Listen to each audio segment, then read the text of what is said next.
There are few other ways that we can remove heavy metals or toxic metals from our water. One is precipitation, then there is adsorption and chelation. So let's just talk about precipitation first. Heavy metals, they can react with some other chemicals in order to give you a precipitate. For example, if we pump hydrogen sulfide gas into a water that is contaminated with the mercury, mercury comes out as mercury sulfide, which is a solid, a precipitate, which we can then decant it or take it out. Same thing happens with lead. Lead also likes to react with hydrogen sulfide in the terms to give you lead to sulfide, which is a precipitate. So precipitates settle down and we can separate them from our water.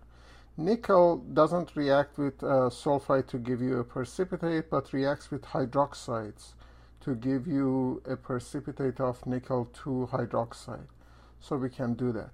Now what happens here, we also need to have another vocabulary going, and it is solubility constant. So once you form a mercury 2 sulfide, for example, immediately it's going to establish a new equilibrium, and a tiny amount of this is going to be released and the equilibrium is established.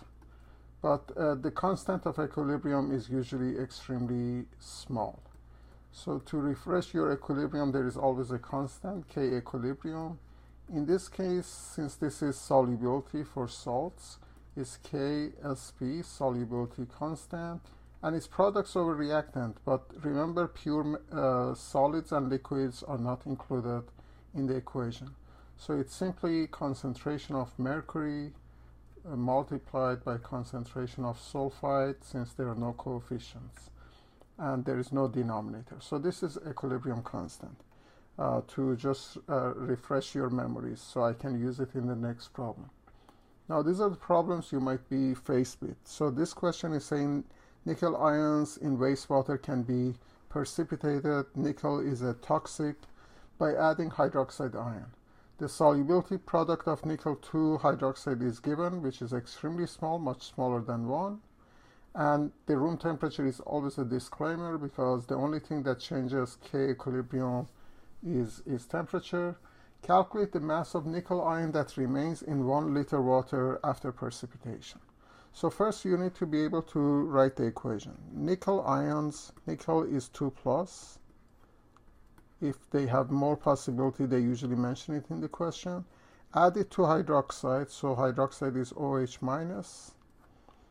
Now since you have OH is 1 minus and nickel is 2 plus, you need 2 of this to have the stoichiometry going.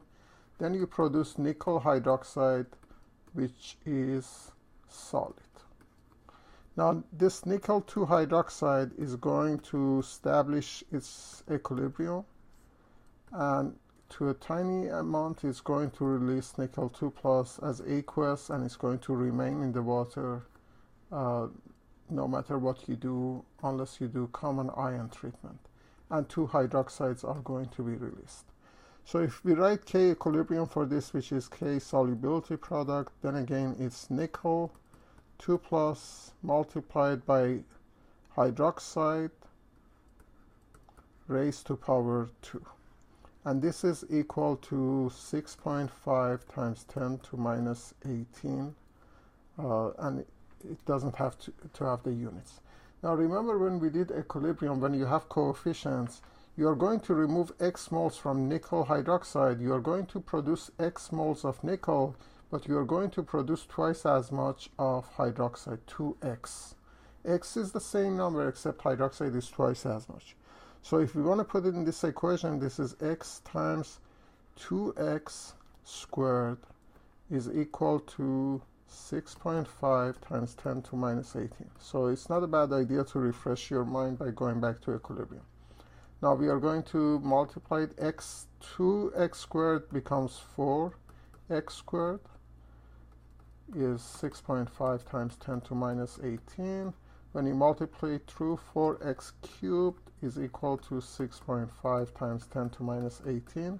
divide both sides of equality by 4. The 4 goes away. Take 1 cube root of this and cube root of this, and x comes to life, and x is your nickel concentration, 2+, which is equal to, when you take cube root of this, you're going to get 1.18 times 10 to minus 6 molar.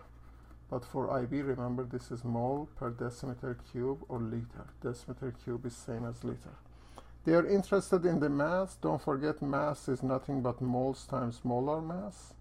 So, or atomic mass, in this case, is 1.18 times 10 to minus 6 multiplied by molar mass of nickel from periodic table 58.71.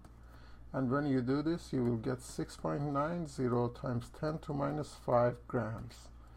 This is what's left in a liter of water after the treatment, because this is mole per decimeter cube, and I use the mole quantity, so this is it in 1 liter.